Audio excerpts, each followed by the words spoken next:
Have you ever made a promise so long ago you almost forgot it, until life forced you to keep it out on the wide plains of Nebraska? A lonely rancher named Elias McCord waited for the woman he thought would become his bride. But instead of a hopeful schoolteacher stepping down from the wagon, he found a widow, Clara Dawson, and her 5 hungry children. Imagine the shock. Imagine the silence in his heart breaking all at once. Now Elias stood before an impossible choice: turn away the weary family he never asked for, or open his doors and risk his entire future. And what if you were in his boots? Would you cling to the life you had planned, or embrace the one God set at your doorstep?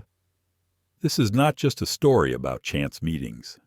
It is about promises made, old debts honored, and the way love sometimes arrives in unexpected packages. Stay with us as we step into a tale where loneliness meets courage, and where one man discovers the family he never knew he needed. Like this video, share it with someone who loves a good story, and subscribe to Frontier Hearts so you never miss the journeys that touch the soul. Elias McCord leaned against the rough cedar rail of his fence, a weather-stained letter crumpled in his hand. Out across the prairie, a dust trail curled toward him, carrying the wagon that was supposed to bring Abigail Turner, the young schoolteacher from Kansas, who had promised herself to him without ever laying eyes on him. Elias had spent long nights reading her careful words, imagining a simple life with a woman who chose to start over beside him. But when the wagon ground to a halt in his yard and the driver helped his passengers down, Elias's heart stumbled. The first figure was not the eager bride he expected. Instead, a woman with auburn hair and weary eyes stepped forward. Her dress was faded and patched, telling a story of hardship. Behind her trailed 5 children, each worn by travel, their faces caught between hope and fear. The smallest clung to her skirt while the eldest boy, hardly 15, stood at her side with a stubborn lift to his chin. She drew closer, her voice steady though the fatigue in her face was plain. "You must be Elias McCord," she said. "I am Clara Dawson." Elias glanced down at the letter in his hand and back at the woman and her brood. The name was wrong. Everything about this was wrong. He had expected one bride, not a family, but when her green eyes met his, something stirred, an unspoken recognition neither could explain. Clara's gaze flicked back to her children, who stood in a tight row like little soldiers awaiting orders. "Maybe," she said softly, "this is where we were meant to be." The wagon driver was already setting their meager belongings in the dirt. The sun dipped lower, painting the land in amber. Elias realized the life he thought he was stepping into had shifted in a single moment. His hand shook as he unfolded the letter again. The handwriting was exactly as he remembered. Abigail Turner was supposed to arrive today and begin a new chapter, but the woman before him was Clara Dawson, and the 5 pairs of eyes watching him did not belong to any promise he had made. Clara took a step closer, her boots crunching in the dry soil. "I believe there has been a mistake, Mr. McCord," she said gently. "The driver gave me this address, though it seems you were waiting for someone else." The eldest boy moved nearer to his mother, protective as a wolf pup. "Maybe we should turn back." "Ma," he said, "find another place." "With what money?" "Samuel," Clara answered, her voice carrying a sharpness she quickly softened. "We spent every last cent just getting this far."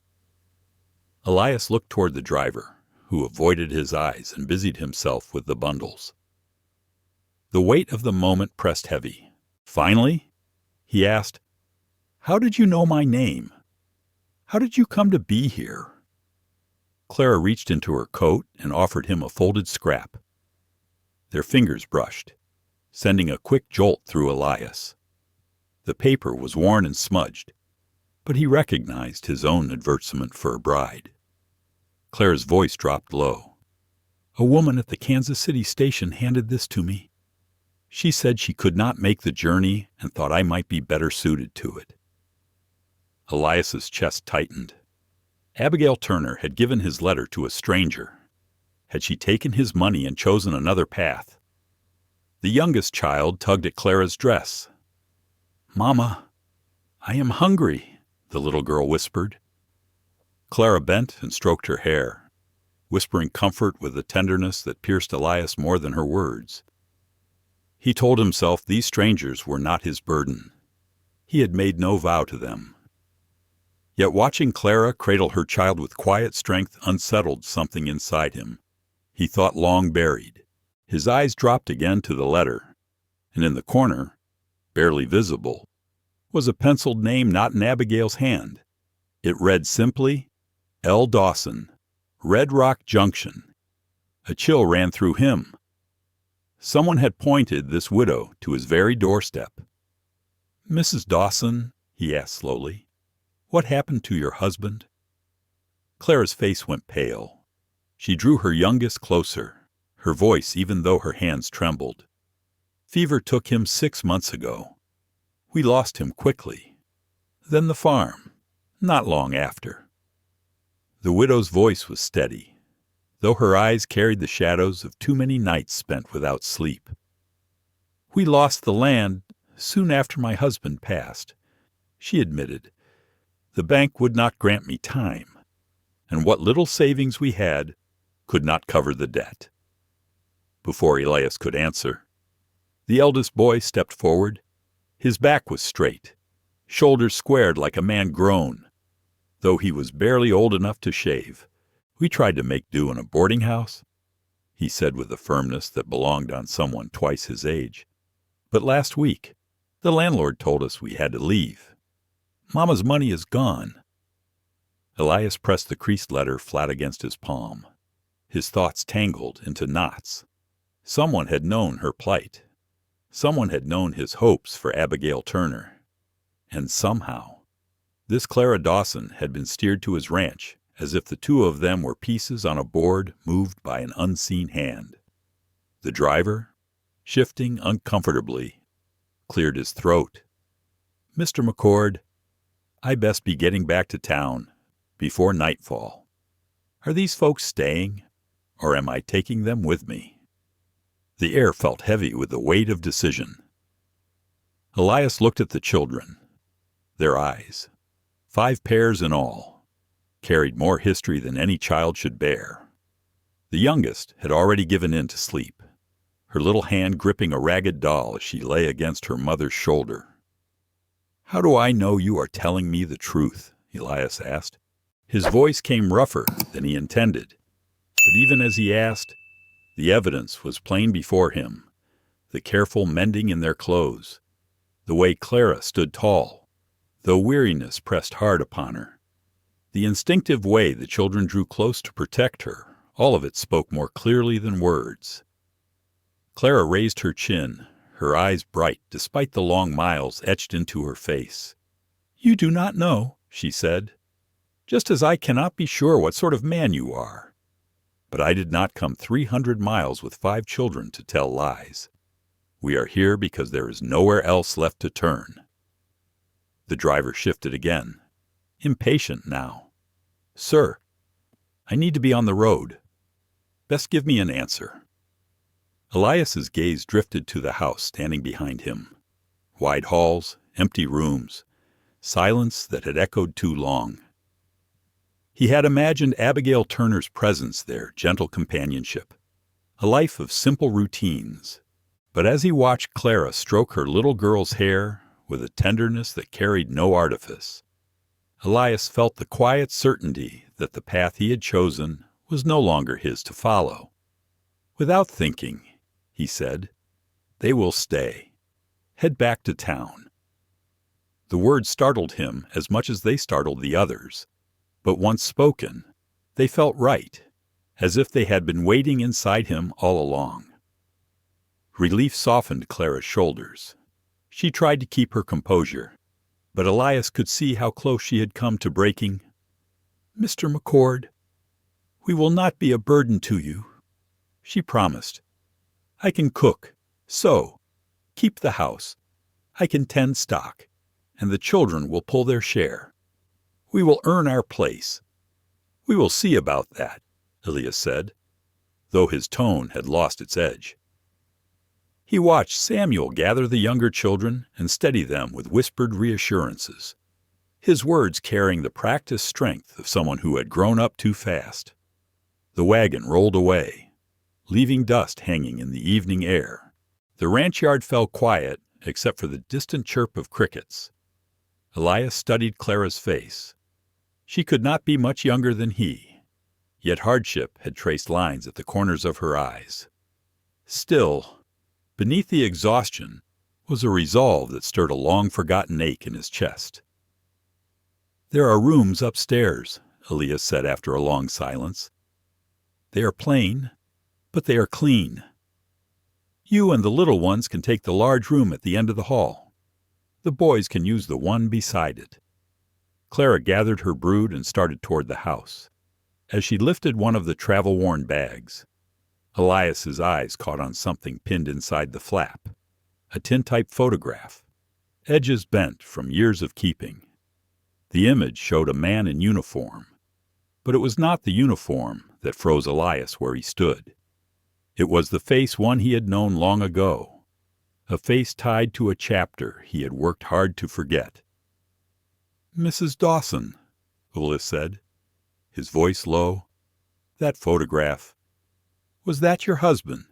Clara stopped on the porch steps, her hand tightening on the railing. "Yes. William Dawson. He served in the cavalry before we wed." She turned to meet Elias's eyes. There was a flicker there, something guarded. "Why do you ask?" Elias's mouth went dry. "Fort Laramie," he whispered. Her brows knit. "That is right. Mostly stationed there." Elias's chest tightened. Fort Laramie, the post where he had once served as a civilian scout. The same place where he had worked alongside a young lieutenant named William Dawson until a bitter quarrel over supplies had ended their friendship and sent Elias back to civilian life. The children sensed the shift in the air and grew quiet, their chatter cut short as though they had caught a note of danger. Clara studied Elias's face with sharp calculation. "You knew him? Did you not? You knew my William?" "Slowly." Elias nodded. The pieces of a puzzle he never wished to solve pressed together in his mind. If William Dawson had known where to find him, if William had arranged for his widow to receive that letter, then the question pressing against Elias's ribs was one he feared to voice. What had William told his wife about Elias McCord? Clara's question landed like a rifle shot. Her husband spoke of you. Did he not? What did he say? Elias's pulse thudded. He searched for words that would not unravel the fragile trust taking shape. "Your husband and I worked together," he said carefully. "Long ago. Circumstances drove us apart, but we shared more than a few hard miles." Clara's gaze did not waver. In his final weeks, fever burned through him, she said quietly. He spoke often of those days, of names from the past. Your name came up more than once. The boy Samuel stepped nearer, protective again. "Ma, maybe we should go inside. The little ones are getting cold." "Yes," Elias said, shaking free of the past pressing in on him. "Let us get them settled." The house, long starved of voices, came alive as the children moved through the rooms. Clara guided them with the quiet efficiency of a mother who had carried too much weight on her own. Elias watched her braid her daughter's hair with deft fingers, correct a boy with gentle firmness, and set order in a home that had known only silence. Later, as twilight deepened, she insisted on preparing supper. "You have offered shelter," she said. "It is only right that we do our part." The meal was plain but good, and Elias found himself surprised by the warmth that filled the table. The children stole glances at him when they thought he would not notice, and for the first time in years, the ranch felt less like a tomb. After the dishes were cleared, Clara tucked the younger ones into bed. Samuel and his brother slipped out to the barn, curiosity tugging at them, while Elias lingered in the kitchen. When Clara returned, her expression carried a weight heavier than weariness. "Elias," she said, using his given name for the first time, "William left me something before he died. A letter. He told me to open it only if I had nowhere else to turn." Her hand went to her coat, and she pulled out an envelope, yellowed and sealed. "It bears your name," she said, "your address. He wanted me to tell you that he kept his word, even from the grave." Elias stared at the envelope, his mind spinning back to that bitter argument years ago, to a promise wrung out in anger at Fort Laramie, a vow he had hoped would never surface again. What promise? Clara pressed. What did he mean? Before Elias could speak, Samuel burst through the kitchen door, his face pale. "Ma, there are riders on the road, armed men, and they do not look friendly." Elias's words hung between them like a taut rope. That was a long time ago. He finally managed. Men change with the years. Clara's eyes sharpened, her voice low and steady. Not William, in his last days, fever burning him up. He spoke of his time at Fort Laramie again and again. Names tumbled from his lips, and yours was among them more than once. Samuel edged closer to his mother, his young face guarded. "Ma, maybe we should go inside. The little ones are shivering." Elias blinked as if waking from a dream. They had been standing in the yard too long, words from the past heavy as iron. 5 weary children hovered in the cool dusk, caught between memories they did not share and a future they could not see. "Yes," Elias said, clearing his throat. "Let us get everyone inside, within the house." The silence that had so long pressed against the walls gave way to the sound of life. Boots scuffed on the floorboards. Children's laughter rang timidly, and Clara moved with practiced purpose. She guided the older ones upstairs with their bundles, keeping the smallest close to her side. Elias watched, struck by the way she managed both tenderness and firmness in the same breath. She corrected one boy gently, braided her daughter's hair with careful fingers, and kept order as though the house had always been hers. As the evening deepened, she set about preparing supper. Elias tried to protest, but she shook her head. "You've opened your home to us," she told him. "It's only right I do what I can." The meal was plain bread, beans, and a bit of salted pork Elias had nearly forgotten in the pantry, but under Clara's hand it felt like a feast.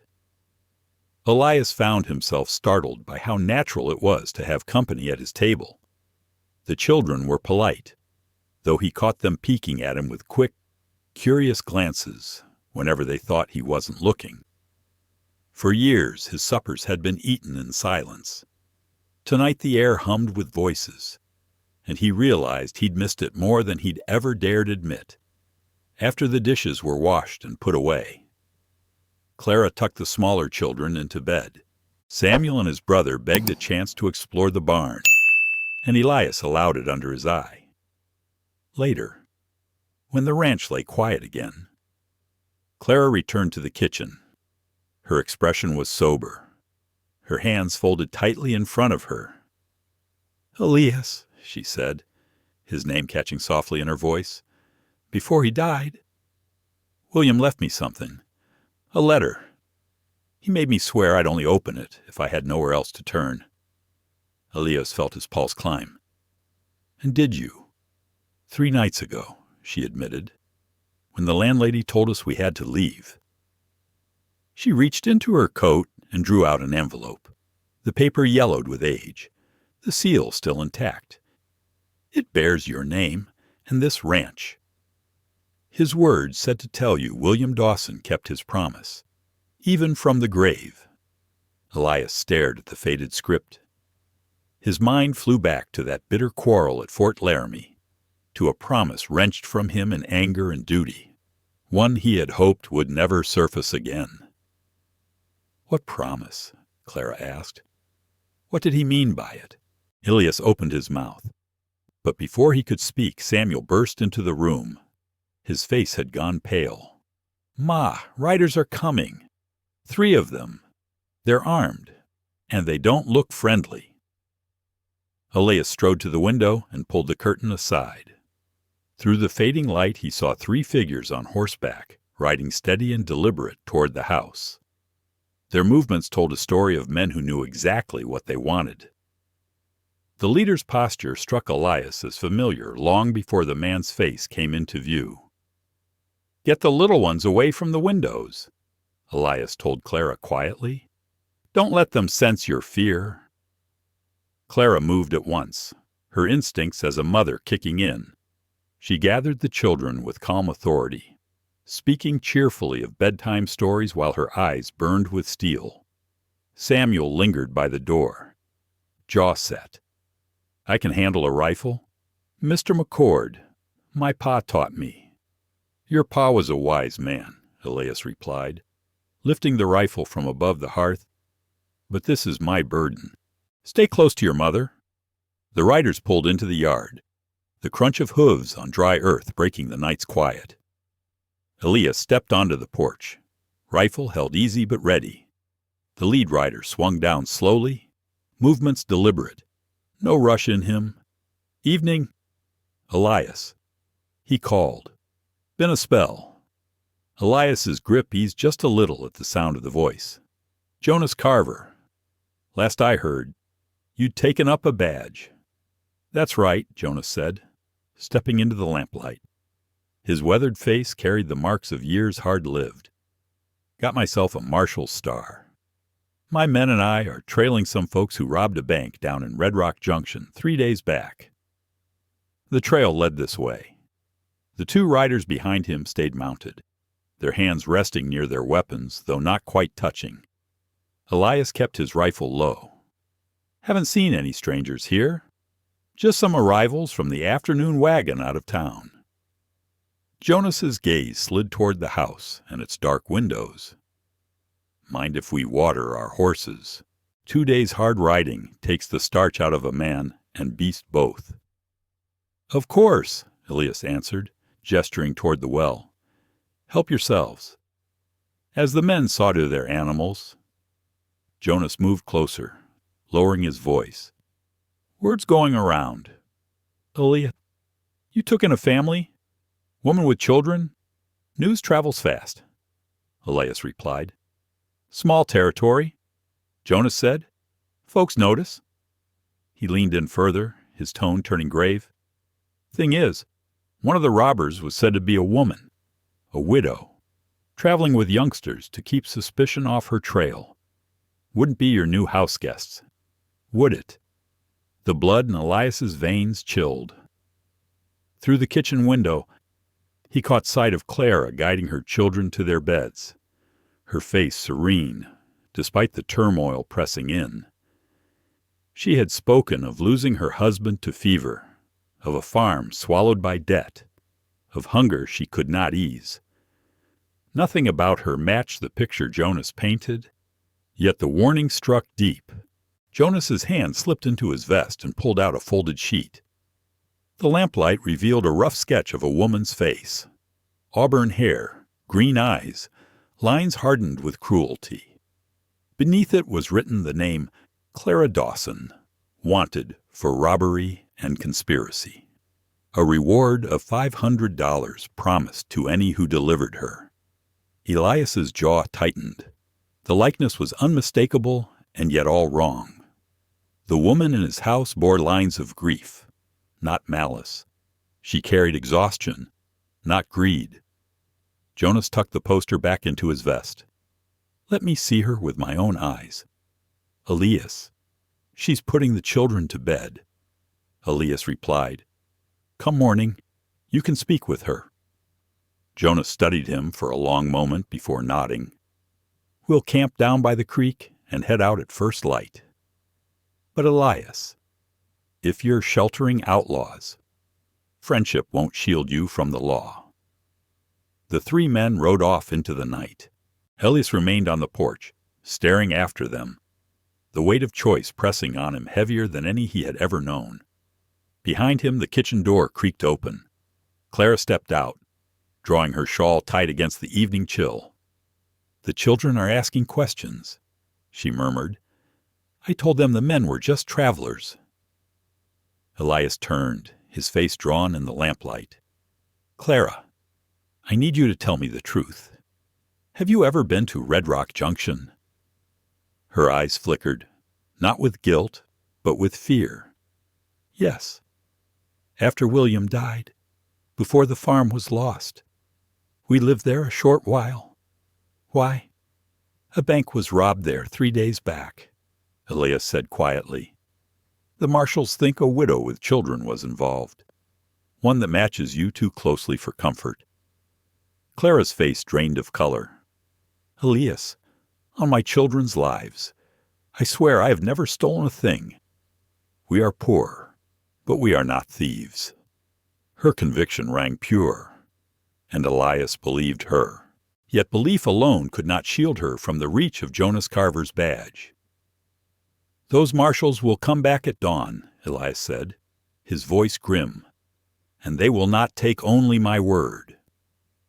Clara reached into her pocket and drew out William's sealed letter. Then it is time you read what my husband left behind, she said softly, because I fear everything depends on it.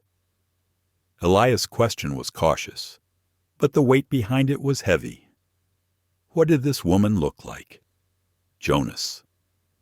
Jonas Carver slipped a folded sheet from his vest, auburn hair, green eyes, near 30 years old. Goes by Clara Dawson, wanted for robbery and conspiracy. He held the paper steady, $500 to the man who turns her in. Elias stared at the sketch. The lines were rough but recognizable. It showed the very woman now under his roof, the mother who had braided her little girl's hair so gently just hours earlier. His stomach turned cold, but as Jonas waited for an answer, Elias found his thoughts circling back to the sealed letter Clara carried, the one William Dawson had left behind. He had not yet read it. Whatever vow he had made at Fort Laramie all those years ago, whatever debt he still carried to the dead, was about to be tested in a way he could not have imagined. The drawing troubled him. The mouth was drawn tight, the eyes hard with greed. The Clara in his kitchen bore sorrow, not malice. Grief had carved its marks upon her, not crime. Well, Jonas pressed, this woman you've taken in. Elias's mind ran through every detail of the day, the hollow weariness in Clara's voice, the way hunger showed in the children's faces, the mended clothing, the desperate honesty in her eyes. None of it matched the picture of a bank thief. The woman I met today has been a widow 6 months, Elias said slowly. Lost her land to debt. Does not sound like somebody with stolen bank money. Could be a clever alibi, Jonas countered. These criminals think ahead. He folded the sheet and tucked it away. Best if I see her with my own eyes. Every instinct Elias had told him to refuse, but suspicion was a dangerous thing to invite. She is settling the little ones for bed. Will it wait until morning? I suppose it will, Jonas said at last. We'll camp at the creek and ride up at dawn. He gave Elias a final look, voice firm. But if you are hiding outlaws, friendship cannot shield you. Badge or no badge, the law does not bend. The 3 men rode off. hooves fading toward the water. Elias stood alone on the porch, the wanted sketch burning in his thoughts. Through the window, he saw Clara moving softly about the rooms, tucking blankets under her children, her presence filling the house with warmth it had not known in years. The kitchen door opened. Clara stepped out with a shawl drawn around her shoulders. "The little ones are asking questions," she said quietly. "I told them the riders were just travelers." Elias turned to her, lamplight catching the worry in his eyes. "Clara, I need the truth. Did you ever live in Red Rock Junction?" Her expression flickered. Not guilt, but fear. "Yes. After William passed, before the farm was gone, we stayed there a short while. Why, 3 days ago, a bank was robbed there," Elias told her. "The marshals think a widow with children was part of it. They mean you." Clara gripped the porch rail, her face drained of color. "Elias, I swear on the lives of my children, I have never stolen a thing. We are poor, but we are not thieves." The conviction in her voice rang like iron. Elias believed her. But belief alone would not stop Jonas Carver at daybreak. "The marshals are camping by the creek," Elias said grimly. "They will want proof in the morning, and one of them knows me too well to take my word." Clara fell quiet, then reached into her coat. "Perhaps it is time you read this," she said. "William left it for you. Our lives may hang on his words." Elias took the envelope with hands that trembled. The paper was thin, edges worn from years of careful keeping. Across the front, in William Dawson's familiar hand, were the words for Elias McCord, a promise kept. Under the lamplight, Elias broke the seal. The script filled both sides of the page, the careful strokes of a man who had written with the knowledge of his own end. "Elias," the letter began, "if Clara places this in your hands, then I am gone and she is in need. You may wonder why I directed her to you after all these years, especially with the way we parted. The reason lies in the promise you made to me at Fort Laramie. You were right about the supply contracts. The corruption you uncovered would have ruined families if revealed the wrong way. When you said you would walk away rather than see innocent women and children pay for men's mistakes, I knew you had honor. And when you swore that you would never turn away a soldier's family in need, no matter the cost to yourself, you gave me something beyond friendship. You gave me peace." Elias lowered the paper, the words cutting deep. He remembered that final argument, the heat in William's eyes, the vow wrung from him before they turned their backs on each other. Clara's voice was soft. What promise did he mean?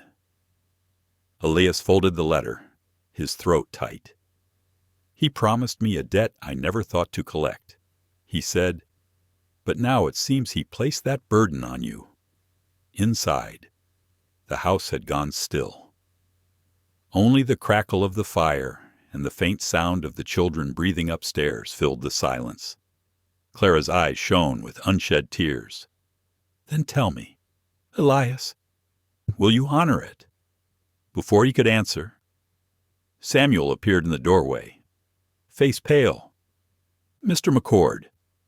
"Ma, there's someone near the barn." Elias grabbed the rifle from its stand and moved swiftly toward the yard. In the moonlight, he saw a figure slipping around the outbuilding. Not Jonas or his men, but another rider, alone, her posture sharp and wary. "Show yourself," Ellis called. The woman stepped forward, rifle at her side.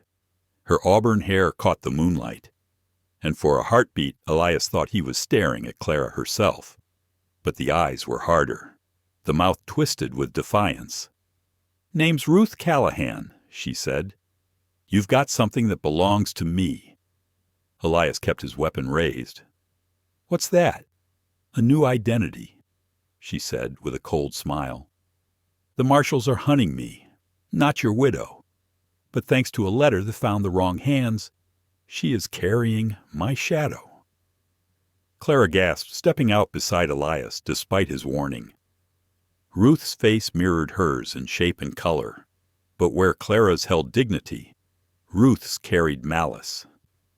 Elias realized with a jolt that the wanted sketch had not been mistaken after all.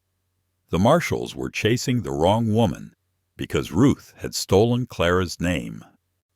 The truth, Elias thought grimly, was about to change everything at dawn. The words on William Dawson's page grew heavier with each line Elias read. He spoke of nights under fire, when bullets sang through the air and hope felt thin as smoke. In those moments, William had clung to one thought, that if fate claimed him, there was one man he could trust to shelter his family. "You may believe I trapped you with this letter," he wrote, "but I see it as a gift, a chance to prove you are the man I always knew you were." Clara had been silent as Elias read, but her gaze never left his face. She whispered, "He wrote of you in his journals, too, always with respect, sometimes regret. He called you the most honorable man he ever served with, even when honor cost you everything." Elias looked up, and for the first time that night he saw not simply a weary widow with 5 mouths to feed, but the woman William had loved and trusted with his final gamble. "Clara, 8 years ago I gave your husband my word. I told him if ever a soldier's kin needed protection, I would give it, no questions asked." Her voice trembled, but carried a steady truth. "Then you are bound by a promise." Elias shook his head. "No, I am freed by it." He folded the letter with care. "It gives me permission to do what I wished the moment you stepped down from that wagon." Before Clara could speak, Samuel burst into the room, his face ghostly pale. "Mr. McCord, someone's riding in. A woman with a rifle." They rushed outside as hoofbeats pounded into the yard. The rider swung down, auburn hair flashing in the lamplight. At a glance she might have been Clara's kin, but her features were sharper, her movements twitching with violence. "You've got something of mine," she shouted, rifle raised. "The money from Red Rock Junction. Where is it?" Elias moved in front of Clara, his own weapon steady. "Lady, you've come to the wrong place." The stranger barked a bitter laugh. "Don't toy with me. I know Clara Dawson made it here. I've tracked her for 3 days, waiting for her to lead me to where she stashed my share." From the creek came the thundering of horses. Jonas Carver and his deputies were already riding hard toward the noise. The stranger had delivered herself to the very men hunting her. "It's you they want," Clara said suddenly, her voice clear as a bell. "You used my name back in Red Rock Junction." "Smart." The woman sneered. "Too bad you won't live long enough to admire how clever I am." She lifted her rifle to fire. Elias pulled the trigger first. The shot cracked the night air, sending her weapon spinning from her hands. She fell from the saddle, just as Jonas and his men charged into the yard, revolvers drawn. The next moments blurred with shouts and orders. The deputies bound the woman's wrists in iron, their voices sharp with authority. Her name spilled out in desperation.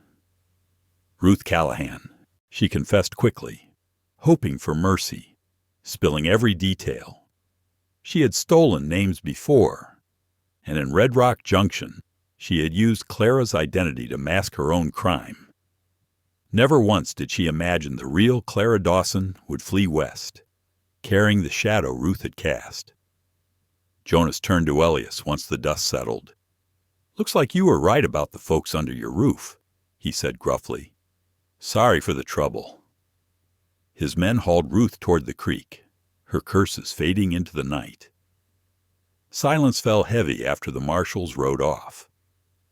Only the chirp of crickets and the faint laughter of children from inside the house remained. Samuel's voice carried through the walls as he spun a bedtime tale for his younger siblings. On the porch, Clara stood close to Elias, the lamplight soft on her face. "So," she said gently, "what happens now? You were promised a mail-order bride, not a widow burdened with 5 children." Elias reached for her hand, rough palm meeting hers. The skin bore calluses from years of labor, but to him it felt like home. "My arrangement was for someone to share life with," he said. "The details were never the point." Her eyes glistened. "Are you certain? This isn't what you planned?" "No," Elias admitted, his gaze sliding to the window where the children's shadows danced against the glass. "It's better. It's what I never realized I needed." 6 months later, the ranch no longer echoed with silence. Instead, it rang with the shouts of children chasing each other through the yard, the steady rhythm of chores done side by side, and Clara's soft singing drifting from the kitchen at dusk. The wedding was simple, held under the cottonwoods with neighbors gathered, the children standing proudly beside their mother. Half the town came to witness Elias McCord and Clara Dawson vow themselves to each other. It wasn't the life Elias had imagined when he first sent off his letter for a mail-order bride. It was better. The ranch, once a lonely stretch of land, had become a home, a place filled with warmth, work, laughter, and love. The promise Elias had made at Fort Laramie had been honored, yet more than duty had been fulfilled. Out of an old debt had grown the greatest gift of his life. Elias sometimes thought back to William Dawson, to the letter that had bound their lives together even from the grave. He realized then that William had given him more than responsibility, he had given him family. And so, the rancher who had once lived in silence found himself surrounded by the very things he thought he would never know again: the laughter of children, the strength of a good woman at his side, and the quiet contentment of belonging. Life, he discovered, had a way of sending the right people at the wrong time, and sometimes those unexpected arrivals were the very blessings a man needed most. The story of Elias and Clara carries a truth that speaks across generations. Life rarely unfolds the way we imagine. We may plan for comfort, for neat beginnings, for dreams written on clean pages. Yet more often, life hands us something unexpected, something that tests our patience, our compassion, and our courage. Elias thought he wanted a quiet companion. Instead, he was asked to shelter a weary widow and 5 children. What looked like a burden at first became the very gift that restored his life. For those of us with more years behind us than ahead, it is a gentle reminder blessings often wear the disguise of hardship. The faces that show up uninvited may carry the love, laughter, and belonging we've been missing. Honor, kindness, and keeping one's word still matter deeply. And sometimes, by holding fast to a promise, even one spoken long ago, we discover that the unexpected path is richer than the one we dreamed for ourselves. Thank you, dear friends, for spending time with us today. Your support means the world. If this story touched your heart, please give it a like. Share it with someone who loves a good tale. And don't forget to subscribe to Frontier Hearts. Together, we'll keep these timeless stories of love and courage alive.